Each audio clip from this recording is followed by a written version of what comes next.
Hello किसान साथियों, नमस्कार। कैसे हैं आप लोग? आशा करता हूँ अच्छे होंगे, स्वस्थ होंगे, मस्त होंगे। तो दोस्तों, आज हम मक्के की खेत में हैं।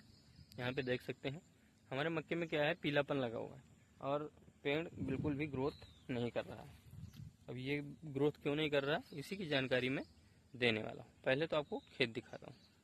तो यहाँ पे देख सकते हैं कि नीचे की जो पत्तियाँ हैं वो बिल्कुल भी ग्रोथ नहीं ले रही हैं। पेड़ में ऐसी क्या प्रॉब्लम हो सकती है? अब सबसे पहले हमें ये देखना है खेत में नमी कितनी है। हमारे खेत का पानी निकल पा रहा है कि नहीं निकल पा रहा है। अगर खेत का पानी नहीं निकल पाएगा, ज़्यादा नमी के कारण भी हमारी पेड़ की ग्रोथ रुक जाती है। और किसान भाइयों, सबसे पहले हमें ध्यान देना चाहिए कि खेत में जब हम मक्के की बुआई करते हैं तो इसमें गोबर की खाद अवश्य डाल लें। अगर गोबर की खाद नहीं है तो फिर डीएपी भी डाल सकते हैं। डीएपी डालने से क्या होता है, तो फास्फोरस हमारा होता है वो मिट्टी को भुरभुरा बनाने तथा फुलाने में मदद करता है। अब होता क्या है यहाँ पे कि जैसे हम गोबर की खाद भी नहीं डालते हैं, डीएपी भी नहीं डाल रहे हैं, और जब हमारी फसल ऊपर आती है ज़मीन से निकल के अंकुरित होके, जैसे ही 1-1.5 फीट की होती है तो 1 फीट की हुई तुरंत हमने यूरिया डाल दी।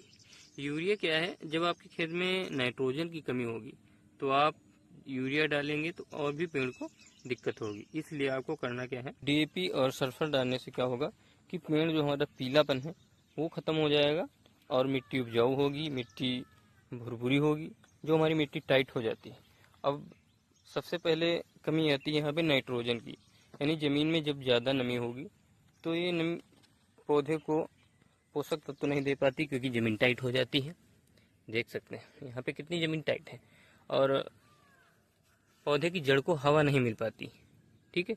और एक काम करना चाहिए, जब हम मक्के की बुआई करते हैं तो उससे पहले हमें दीमक की दवाई जरूर डालनी चाहिए, क्योंकि कभी कभी क्या होता है कि कीड़ा भी लग जाता है, जिसकी वजह से कीड़े काटते रहते हैं।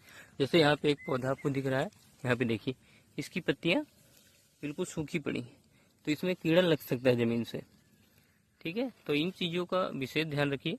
यूरिया का उपयोग कम करिए, जितना हो सके फास्फोरस का उपयोग करिए। तो दोस्तों, पूरा खेत देख लीजिए, कोई फसल कहीं भी एक समान फसल नहीं खड़ी हुई है। कहीं भी आप देख लीजिए, कहीं पीलापन है, कहीं अच्छी है।